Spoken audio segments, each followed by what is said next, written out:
Hello, hello, que la gracia de nuestro amado Señor y Salvador Jesucristo esté sobre cada uno de ustedes en este maravilloso día que el Señor nos ha dado. Gracias por su gracia, gracias por su gracia. Este es su programa Mundo Cristiano, es órgano oficial de la Iglesia de Dios de la Profecía, ubicada en la calle Espaillat, número 86, en esta ciudad de La Romana, y yo soy el pastor Alvin Carrasco. Hoy tendremos un programa muy interesante debido a que estamos celebrando el mes de la Biblia.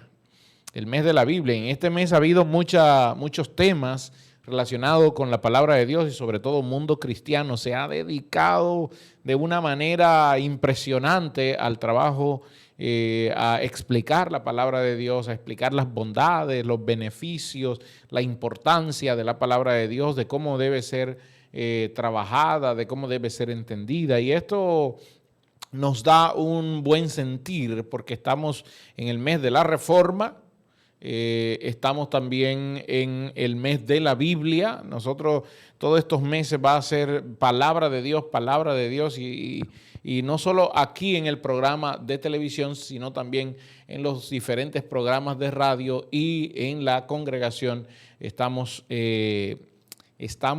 mirando solamente un solo blanco y este es la exposición de la palabra del Señor. Quisiéramos agradecer al Departamento de Comunicación y el Departamento de Multimedia de la iglesia local, hermano Arturo Peguero, que es el encargado del Departamento de Comunicación, hermano Ronnie, encargado de Multimedia, que se han esforzado de una manera espectacular para que usted pueda recibir estas informaciones, para que los programas puedan llegar a tiempo y puedan llegar a su televisión y a su radio, pero también estos programas lleguen a nuestra plataforma de YouTube, donde estamos allí. Así que puede ir a Mundo Cristiano IDP y allí se va a dar cuenta de todos nuestros programas y los temas que estamos trabajando. La Iglesia de Dios de la Profecía se reúne los domingos a las 8 de la mañana con el servicio de la escuela dominical hasta las 10 de la mañana y ahí inmediatamente arrancamos nuestro servicio de acción de gracias al Señor hasta el mediodía. También nos reunimos los martes con las verdades bíblicas, son enseñanzas pastorales y discipulado y está abierta la iglesia para todo el que desee asistir. Los jueves también nos estamos reuniendo en nuestro servicio de alabanza y adoración a Dios y los jóvenes se están reuniendo los sábados para tener su servicio de adoración y acción de gracias al Señor. Este sábado los jóvenes no irán no fueron al templo porque tenían su actividad. Habían planificado su actividad, que había sido suspendida por una tormenta hace unos meses atrás, pero ya, gloria al Señor, lograron hacerla. Bien, el día de hoy vamos a seguir hablando de la Biblia y vamos a hablar de la Biblia y su interpretación. Así que como aparece así mismo en pantalla, la Biblia y su interpretación. De eso es que vamos a hablar el día de hoy en su espacio Mundo Cristiano. Y vamos a comenzar de una vez explicando algunas terminologías que son sumamente importantes, no solo para el pueblo cristiano, sino también para el que no conoce esto. Por ejemplo, la terminología de exégesis. ¿Qué es una exégesis? Y aquí viene, la palabra exégesis viene del griego exomai, que quiere decir yo narro o yo explico, yo expongo, ¿ok? Y es la explicación o interpretación de un texto principalmente de las Sagradas Escrituras. Es el ejercicio de llevar a cabo la interpretación. Exégesis es sacar de la escritura el componente real que la escritura quiere mencionar. Una vez más, una exégesis es sacar de la escritura lo que la escritura realmente quiere decir. Es decir, la idea que los predicadores, la idea que los escritores quisieron plasmar acerca del punto que estaban tratando, la exégesis lo que busca es sacar de allí la idea original, el contexto original de lo que los expositores quisieron explicar. Por eso interpretar quiere decir explicar o aclarar el sentido de una cosa. Por eso, en la predicación lo que busca es, más que hacer ruido, lo que busca una predicación básicamente es poder explicar o aclarar un punto.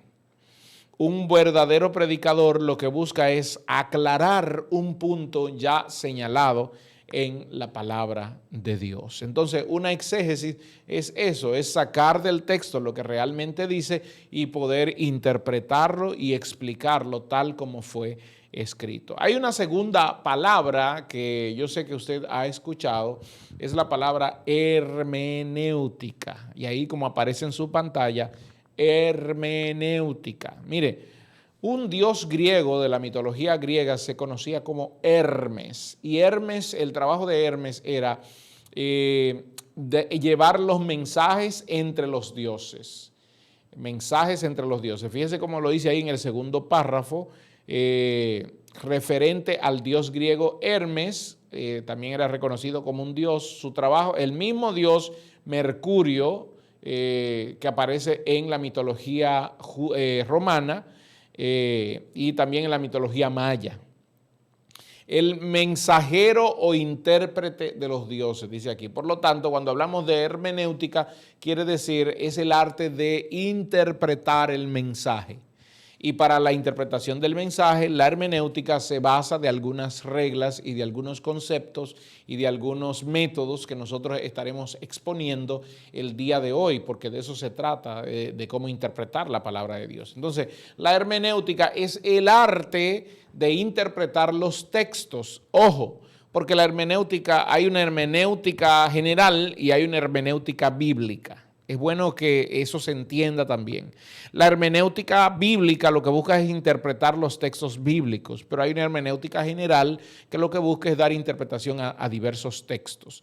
De hecho, la hermenéutica se la enseñan a los abogados porque por la interpretación de las leyes, para poder dar la interpretación correcta a una ley. Entonces, la hermenéutica es el arte de interpretar textos. Es aquel cuerpo de normas que se aplican a la interpretación de las escrituras. Eso es la hermenéutica. A Pablo en el libro de los Hechos se le llamó Hermes, mientras que a Bernabé en su primer viaje se le llamó Júpiter. Eso quería decir, implicaba dos cosas. Primero, que el que daba el mensaje era Pablo, Bernabé no predicaba. Y segundo, que Bernabé era más anciano que Pablo. Por eso se le llamó Júpiter, porque era el anciano. Parece que el que le decía a Pablo lo que debíamos hacer, y entonces Pablo, como un hombre joven en esa época, se encargaba de dar el mensaje. Es importante, mire, y de esto casi no se habla, pero yo voy a hablar acerca de los vacíos. En la interpretación bíblica también existen vacíos, que lo que hacen es conectar un punto con otro punto, y eso entonces es lo que busca aquí explicar el vacío. Entonces vamos a ver tres tipos de vacío, vamos a ver dos tipos de vacíos. Primero está el vacío histórico, donde el exégeta reconoce, o el que está buscando la interpretación, reconoce que el pasaje en estudio proviene de un contexto histórico totalmente diferente. Por ejemplo, en Juan capítulo 6, cuando Jesús está hablando acerca del pan del cielo, al final del capítulo 6, y después le habla de las palabras de vida, al principio él le dice: yo soy el pan que vino del cielo. Vuestros padres comieron el maná y murieron. Entonces, aquí lo que el intérprete debe entender es que hay un vacío histórico que el contexto no lo está reflejando, sino que hay que irme a la base histórica para poder entender y poder explicar lo que quiere decir el texto. Entonces, a esto se le llama vacío histórico. Hay otro tipo de vacío que es el vacío ecológico-biológico. ¿Qué es lo que quiere decir esto? Al intérprete lo separa la cultura. Su situación cultural es totalmente diferente a la situación del autor. Y esto sí se convierte en un gran problema al momento de interpretar la Biblia. Y usted me preguntará, ¿por qué, pastor, se convierte en un gran problema esto del vacío ecológico y biológico? Por el entendido de que sobre todo nosotros los latinoamericanos y los occidentales, como se le llama a todo el continente americano, no conocemos la cultura oriental y no nos damos cuenta que la Biblia fue escrita para una cultura oriental. Así que nosotros conocer esas formas de comida, una cena, por ejemplo, pan y vino, que era una cena normal para ellos, pan y vino era una cena normal para ellos. Entonces, para nosotros no, para nosotros una cena tiene que tener un componente más de sazón, más. Para ellos pan y vino era una cena normal. Entonces, traído a la práctica a este lado del mundo es un poquito difícil y existe ahí un cierto vacío biológico, ecológico, que nosotros no entendemos muchas veces y entonces queremos darle nuestra propia interpretación. Por ejemplo, en el mismo tema de las bebidas, en el mismo tema del vino, se quiere dar una explicación muy separada de lo que realmente ellos entendían con respecto a esto, porque los hebreos habían crecido, para ellos era normal la ingesta de alcohol, la ingesta de vino. Para los judíos en tiempo de Jesús era normal la ingesta de alcohol, la ingesta de vino, y ellos no lo veían como algo fuera de lo natural. Es como para nosotros el café el día de hoy, o para esta generación que está subiendo, como lo es los refrescos, que lo acompañan de todo. Así era para ellos el vino, era parte de su comida. Entonces a veces no entendemos esto y a veces nos preguntamos, no, Jesús no bebió vino. Recuerden que a Jesús le llamaron comilón y bebedor de vino, él mismo lo expresó. Vino Juan que ni comía ni bebía y decían, espíritu tiene, demonio tiene, pero vengo yo que como y bebo y comparto con ustedes y me dice, he aquí un comilón y bebedor de vino. Es decir, un comilón y borracho. Hay Biblias que lo traducen, porque eso era algo normal en la cultura, en las costumbres, y entonces al no tener completo esto, se nota ahí un vacío ecológico-biológico, se llama. ¿Ok? Bien. ¿Qué cualidades debe tener un intérprete de la Escritura? Y hay 7 cualidades que yo menciono, van a aparecer ahí en su pantalla. La primera cualidad de un intérprete de la Escritura es su convicción. Debe estar totalmente convencido de que la Biblia es la palabra de Dios. Debe estar completamente convencido de que él es un estudioso responsable de la palabra de Dios. La segunda condición, la segunda cualidad que debe tener un intérprete de la Biblia es que ame la verdad, de tener una pasión y un amor incalculable por la verdad de Dios. La tercera cualidad debe ser humilde, no creerse que él está por encima de todo y porque él tiene un entendimiento, un conocimiento de las cosas, que él está por encima de todo. Esto es un error que a veces se comete. Yo sé más y por eso yo no me junto con todo el mundo, porque yo sé más, porque yo conozco más y entonces a todo el mundo quiero medirlo con mi vara, por eso no comparto con la gente, por eso no me gano a la gente para Cristo. Atención, porque esto sí es doloroso e impactante y es una falta de humildad. No me gano a la gente para Cristo y a veces ni sonrío, a veces ni me río porque ellos no conocen la verdad, ellos están perdidos y entonces lo que hacemos es juzgar. Una persona que hace eso entonces pierde automáticamente su cualidad de ser un intérprete bíblico. La cuarta cualidad que debe tener es un discernimiento saludable, prudente y sobrio. cuando vaya a la escritura debe hacerlo con integridad, debe hacerlo con razonamiento y debe hacerlo con lógica, de hecho. La quinta cualidad es tener paciencia. Y la paciencia aquí se refiere a que las cosas tú no las vas a aprender de la noche a la mañana. Esto se trata de prueba y error, de prueba y error. Miren, cuando yo estaba estudiando contabilidad, mi primer semestre en contabilidad para mí era algo inentendible. La contabilidad era muy difícil. Sin embargo, recuerdo que un profesor me dijo, mira, ahora tú lo ves difícil, pero después que tú entres a la práctica y al estudio constante de lo que es contabilidad, te vas a dar cuenta que eso va a ser tu diario vivir y es algo que tú lo vas a ver muy fácil.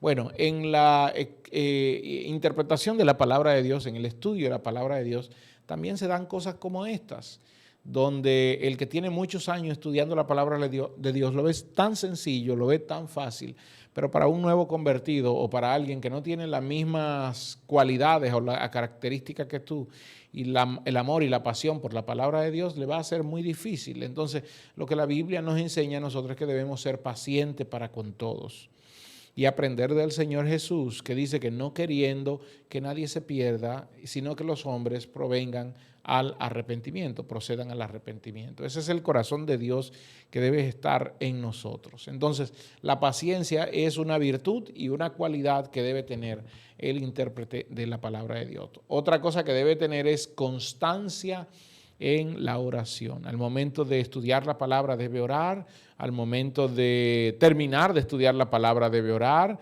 debe permanecerse en oración constante, un estudioso de la palabra de Dios, porque lo que quiere el estudioso de la palabra de Dios es que las verdades de Dios vengan a nuestras vidas y que sean estas verdades las que nos dirijan, las que nos corrijan, las que nos ayuden a ser cada día mejor. Por último, la última cualidad es el buen testimonio.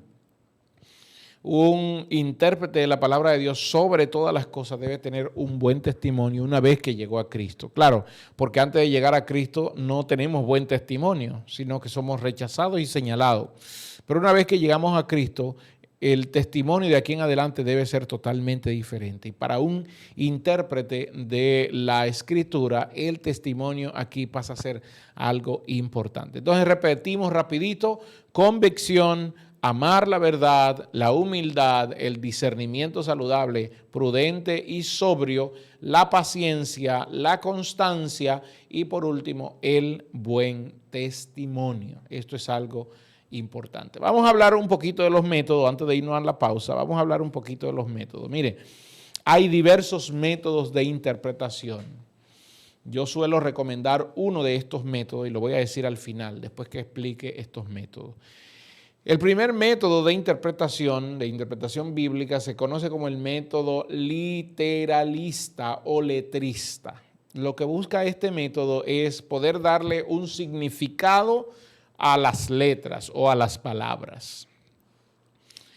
Bien, como intérprete, como estudioso de la Biblia, usted bien sabe que el hebreo antiguo con el que se escribió el Antiguo Testamento no tenía vocales, sino que eran solo consonantes. Así que para los hebreos, para los árabes, cada letra tiene un valor numérico y cada valor numérico también, o cada letra también tiene una interpretación de manera apartada, de manera singular. Hay estudiosos de la Biblia que usan el método letrista para poder ir explicando el significado de cada letra o de cada palabra. Y esto no está mal, pero muchas veces se pierde el mensaje que se quiere dar cuando se usa este método. Así se llama, método letrista o método literalista, que se busca de manera literal el significado de una palabra. Ahí vemos la palabra alfa y entonces de una vez buscamos un significado, que es el primero, que significa tal cosa, que en tal lugar significaba tal cosa, y entonces le buscamos una interpretación a solo una letra. Y muchas veces al tratar de buscar tanto esto, como me dijo Arturo una vez, al ser muy técnico, al ser muy técnico, Arturo una vez y yo estuvimos hablando de esto, y él me decía eso, al ser muy técnico se pierde, y lo entendí perfectamente, se pierde el hilo de lo que se quiere expresar. ¿Por qué? Porque se está buscando interpretar solo una letra y no el conjunto de palabras que expresa la idea que se quiere comunicar. El segundo método se le conoce como el método alegórico, y este método lo que trata de hacer es encontrar en todo un significado simbólico. En todo, y las paredes eran de tal color, entonces al color le buscamos un significado simbólico. Hay predicadores que suelen hacer esto, y a todo le buscan un simbolismo y para espiritualizarlo. Y entonces también al hacer eso, a veces se pierde, en la mayoría de los casos, de hecho, se pierde la idea que quiere expresar el texto, se pierde el significado real del texto que Dios quiere darnos. El tercer método es el método místico, y esto lo que quiere decir es que se busca algo místico en todas las cosas, algo sobrenatural, algo espiritual en todas las cosas, y esto también conlleva un problema. No estamos leyendo las cosas de manera literal como están escritas, sino que a todas estas cosas le estamos buscando una interpretación mística, y también esto conlleva un problema. Hay en puntos donde sí debe dársele un significado correcto, pero dependiendo del libro. Por ejemplo, a un libro profético, tú tienes que buscar la interpretación correcta, buscar la interpretación de los símbolos que se dan allí, porque se usa mucho lenguaje simbólico.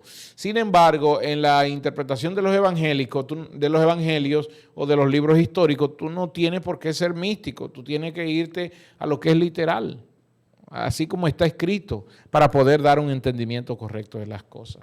Otro método es el método liberal, y el método liberal lo que hace es que te da a ti la oportunidad de tú entender lo que tú quieras, de tú interpretar lo que tú quieras. Y es un método que viene más del racionalismo. Es decir, tú no tienes que depender del Espíritu Santo para tú dar una interpretación. Y ojo con esto, porque dentro de las cualidades del intérprete, el Espíritu Santo es la principal persona de Dios que nos ayuda con la interpretación de la palabra.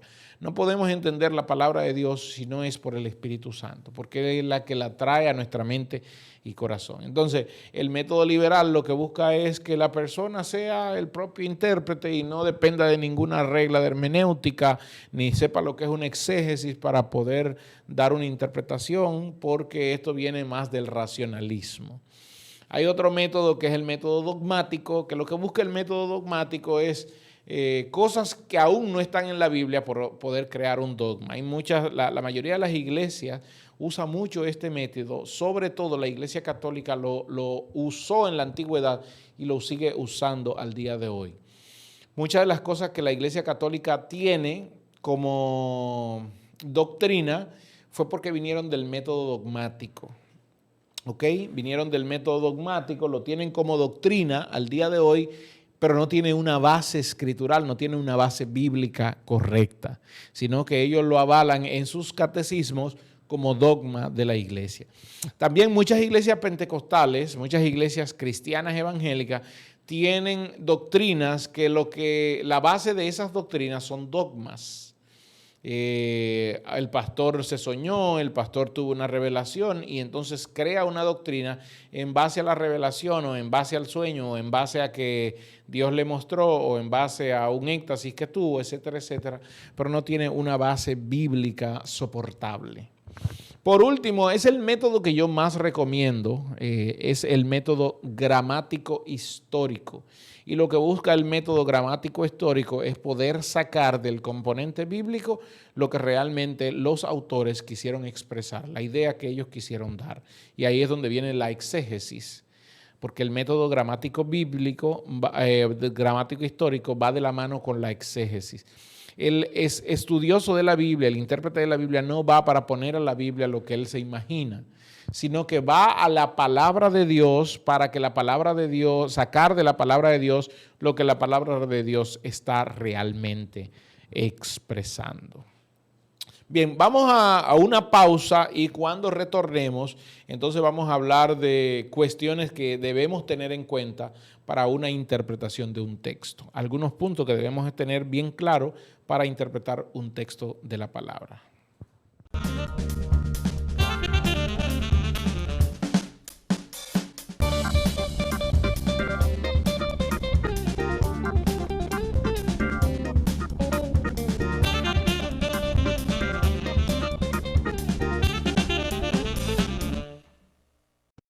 Ven a Disandra Salas y encuentra todo lo hermoso para la decoración de tu hogar.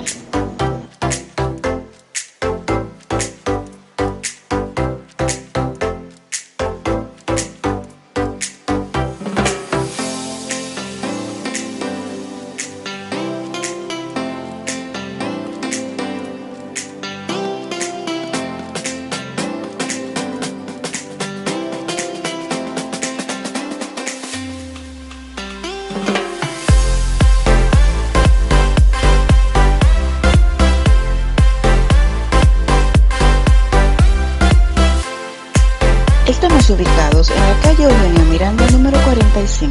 Nuestro contacto 8809-832-1544.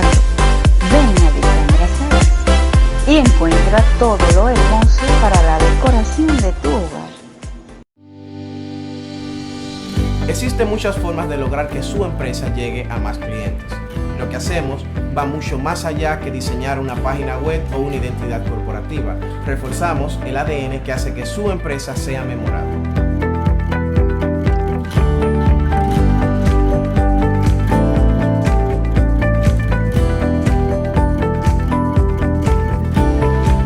Nos sumergimos profundamente en las técnicas generales de diseño y posicionamiento para obtener resultados que logran influir en la toma de decisiones sobre un producto o servicio. Gracias a nuestro equipo de marketing, diseño y programación, ofrecemos servicios con creatividad, estética y funcionalidad siempre adaptado al presupuesto actual de nuestros clientes. Hoy es el día de hacer crecer tu negocio.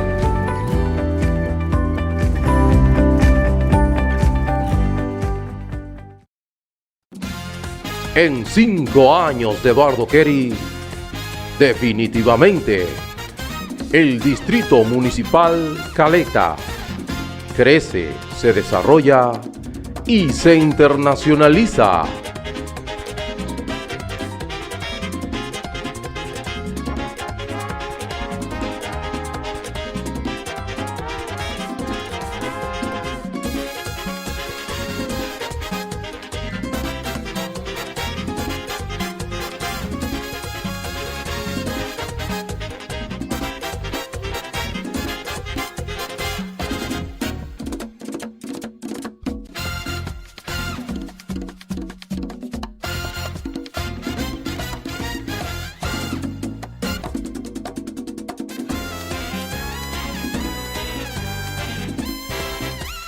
Distrito Municipal, cambiándole el rostro a Caleta.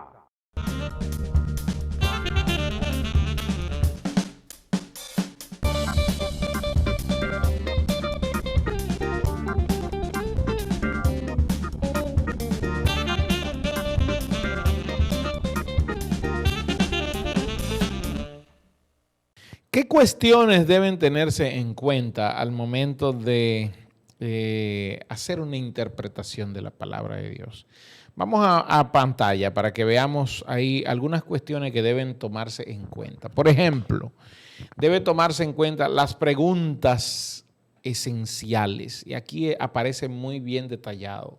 El autor debe tomarse en cuenta la fecha, debe tomarse en cuenta el lugar desde donde se escribió, debe tomarse en cuenta a quién está dirigida, debe tomarse en cuenta las condiciones que causaron el escrito, debe tomarse en cuenta la retórica usada, también el contexto cultural, el contexto histórico y el contexto religioso. Explico. ¿Por qué debe tomarse en cuenta el autor? Porque dependerá de quién lo escribió, entonces tendremos una idea mucho más grande de lo que quiere dejar dicho. No es lo mismo interpretar, tomar en cuenta que fue Pablo o Pedro. No es lo mismo interpretar a Pablo que interpretar a Pedro. Si hemos leído a Pablo y a Pedro, nos vamos a dar cuenta que Pedro es mucho más llano.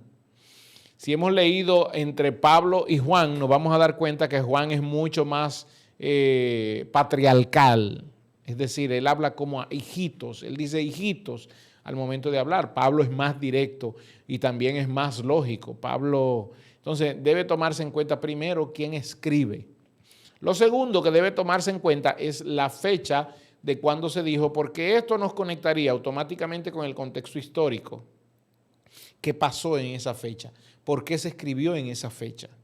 No es lo mismo, por ejemplo, dar una interpretación a la carta de Colosas viendo a Pablo preso en Roma que viendo a Pablo liberto, viendo a Pablo suelto. Si Pablo estuviera suelto, entonces la interpretación del Colosense o la interpretación de Timoteo sería totalmente diferente. Le daría un ámbito, un matiz totalmente diferente. El lugar de donde se escribe es esencial en este aspecto. ¿Por qué? Porque de dónde se escribe y hacia qué ciudad va dirigida también. Esto es importante tomar en cuenta. Por ejemplo, la carta de 2 de Corintios fue escrita para los corintios, sin embargo se pide que sea leída en toda la región. Lo mismo que la carta a los tesalonicenses, debe ser leída en toda la región. Es decir, aunque fue llevada a una iglesia para tratar los problemas de una iglesia, sin embargo sirve como medio para que conduzca como doctrina a las demás regiones. Por eso es importante saber el lugar desde donde se escribe para tener una idea del soporte histórico de esta carta o de estos escritos. ¿A quién fue dirigida? No es lo mismo una carta general. Usted sabe que en la palabra hay cartas que son generales y hay cartas también que son personales.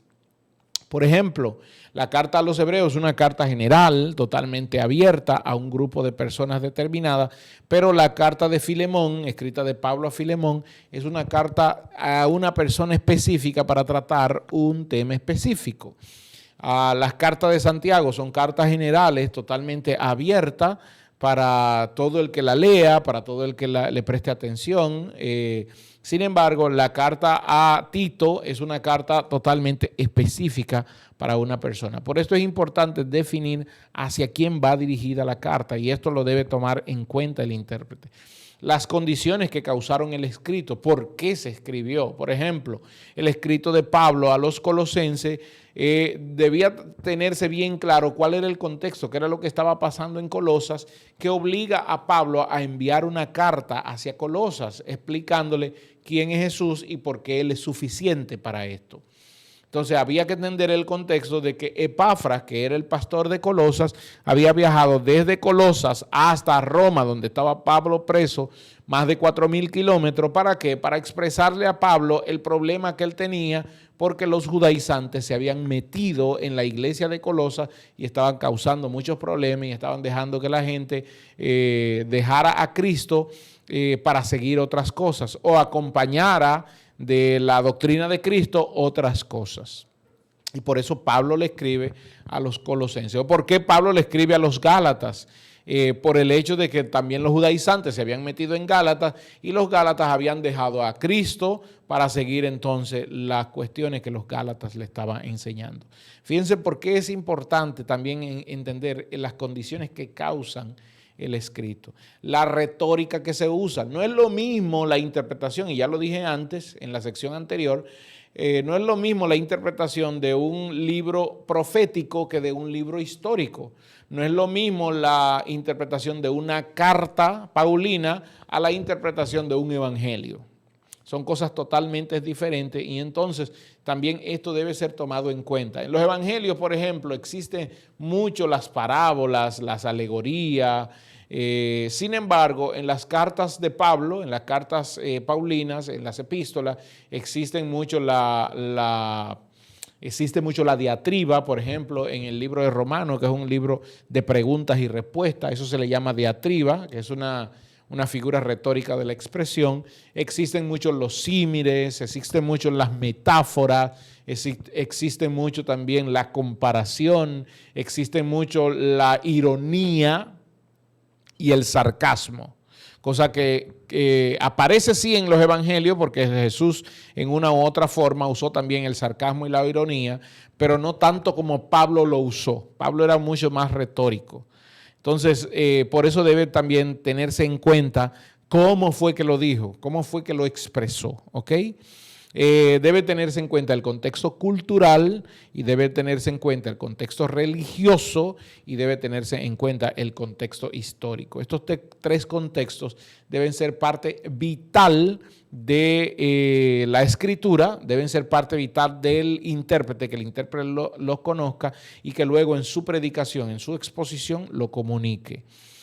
Fíjense que todo esto nos lleva a entender que lo más difícil aquí es poder exponer la palabra, poder explicar la palabra expositivamente. Y a esto es que yo estoy llevando con este tema, porque alguien que llegue a predicar y no tiene todo esto en cuenta, pues entonces no comunicará la verdad de forma correcta, de forma plausible y de forma lógica. Y esta verdad debe ser conectada de esa forma. Vamos a ver algunos principios hermenéuticos particulares. ¿Y a qué me refiero con principios hermenéuticos particulares? Mire ahí en su pantalla, hay varios principios hermenéuticos particulares que yo quiero manifestar. Primero está el factor espiritual, es decir, el intérprete debe tener el factor espiritual como algo importante en su vida. No debe ser alguien que no sea espiritual o que no conozca a Dios o que no ame a Dios, sino debe tener ese factor en favor de él. Lo segundo es entender la unicidad y la unidad de la Escritura. La Escritura es una sola idea, expresa una sola idea. Desde Génesis hasta Apocalipsis está expresando una sola idea y tiene un objetivo céntrico, y el objetivo es el regalo de Dios a través de Jesucristo. Jesucristo, el Salvador del mundo. Todo lo que habla las Escrituras es Jesucristo, el Salvador del mundo, y todos aquellos que crean en Él serán salvos. Por eso habla de la unidad de las Escrituras, que debe tomarlo en cuenta. Es un principio particular que el intérprete debe tomar en cuenta. También la revelación progresiva, a medida que vamos entrando más en la Escritura y a medida que el tiempo va pasando, porque aquí la revelación progresiva tiene dos componentes, uno hacia arriba y uno hacia el frente. Y hasta rimó esa parte ahí. Uno hacia arriba y uno hacia el frente. ¿Qué quiere decir eso? El componente hacia arriba es que mientras más profundizo en la Escritura, la revelación se va haciendo más clara. El conocimiento se va haciendo más claro, más evidente. Y número dos, mientras más va pasando el tiempo, esa es la progresión hacia el frente. Mientras más va pasando el tiempo, entonces también se va haciendo más clara y más evidente la revelación de la Biblia. Por eso no se detiene, porque la Escritura misma dice que la palabra de Dios es viva y eficaz. No se detiene. No podemos sacar el componente total de la palabra. Hay demasiado, en un solo verso hay demasiado que exprimir y que sacar para uno creer que ya se sabe la Biblia completa. ¿Ok? El tercer principio aquí que debe entender es que la Biblia es autointerpretativa. Las Escrituras en sí mismas son interpretativas ellas solas. Es decir, hay un principio aquí, y el principio es que la Biblia es su propio intérprete. Es decir, y eso conecta con lo que ya antes había dicho en la sección anterior del paralelismo bíblico, que tú puedes conectar un versículo o una idea o un texto con otro texto, y eso es lo que le llaman un paralelo, porque los textos claros explican los textos oscuros. El Nuevo Testamento es la explicación del Antiguo Testamento. El Evangelio es explicado en las cartas. El libro de Daniel, que es un poco difícil de entender para el Antiguo Testamento, sin embargo, en Apocalipsis lo podemos entender claramente. La Biblia es su propio intérprete. Algunos otros principios son lo sobrenatural de las Escrituras. No son un libro común y corriente y no es un libro normal que lo podemos leer como un libro normal o cualquiera, porque tampoco es un libro humano, sino que es la mente de Dios en un lenguaje que podamos entenderlo. Número dos, está la exégesis teológica, que es lo que quiere decir que el intérprete tiene que tener ese principio particular de no poner su idea en la Biblia, Biblia, sino sacar de la Biblia lo que realmente se quiere comunicar. Y entonces expresar y comunicar esto que la Biblia realmente quiere comunicar. Y también ya hablé de la interpretación de las parábolas y de la interpretación de las profecías. Un puntico aquí. Mire, si nos detenemos a hablar de la interpretación de las parábolas, probablemente nos lleve otro programa de televisión. Y de la interpretación de las profecías también nos lleve otro programa de televisión. Las parábolas tienen su propio método interpretativo, al igual que las profecías. Entonces, no podemos usar las profecías y buscarle una interpretación como si fueran parábolas, ni viceversa, porque las parábolas tienen un componente. Yo siempre he dicho, dentro de las parábolas hay un componente como medio ilógico, y eso era lo que Jesús quería comentar. Siempre dentro de las parábolas hay un componente que resulta un poco ilógico. ¿Cómo va a ser esto? Ahí, y la gente se pierde. Y Jesús lo hacía de manera irónica para que oyendo no oigan. Entonces las profecías también tienen un componente interpretativo que se basa en el contexto histórico. Para poder entenderla hay que irse al contexto histórico y a su cumplimiento profético en la historia. Es importante definir, amados hermanos, es importante definir que los métodos de interpretación y la cuestión de conocer la palabra de Dios, de interpretar la palabra de Dios, aunque vemos que hay mucho tema, yo como profesor de hermenéutica suelo tratar esto, porque eso no se aprenderá de la noche a la mañana, y usted podrá oír este programa 3, 4, 5, 6, 10 veces y va a tener que reescucharlo y ni aún así se lo va a aprender. Entonces, esto se va aprendiendo en el tiempo, paso a paso. Al igual que hay reglas para interpretar la palabra de Dios, también existen formas de interpretación. Una de las reglas que yo en la hermenéutica me gusta comentar mucho es la regla del texto-contexto. ¿Por qué? Porque me hace tener una evaluación general de la idea que se quiere expresar allí. De hecho, en el programa de Mundo Cristiano Radio, nosotros hemos estado hablando acerca de el contexto inmediato y el contexto remoto. Y quiero explicarlo esto en un corto, es como por ejemplo que yo vaya hacia Santo Domingo manejando mi vehículo y que esté lloviendo, muy lloviendo. Y vaya con mi esposa y entonces empecemos a hablar acerca de el hermano Juan y su esposa y el problema que están pasando. Y que en medio de esa conversación, yo que voy manejando, pierda el control y entonces el vehículo, como está lloviendo, se deslice y nosotros no nos accidentamos. Claro, es un accidente, pero lo único que hicimos fue salirnos de la carretera, no hubo daño. No hubo daño ni al vehículo ni a nosotros. Cuando a nosotros nos toque exponer la idea, cuando a nosotros nos toque contar la historia, ¿qué vamos a decir? ¿Cuál era el contexto en el que íbamos? El contexto inmediato fue que tuvimos un accidente. Ese es el contexto inmediato. Pero dentro de ese contexto inmediato, ¿por qué tuvimos el accidente? Y ahí es donde entran las preguntas que hicimos anteriormente. ¿Quién escribió? ¿Para qué escribió? ¿Por qué escribió?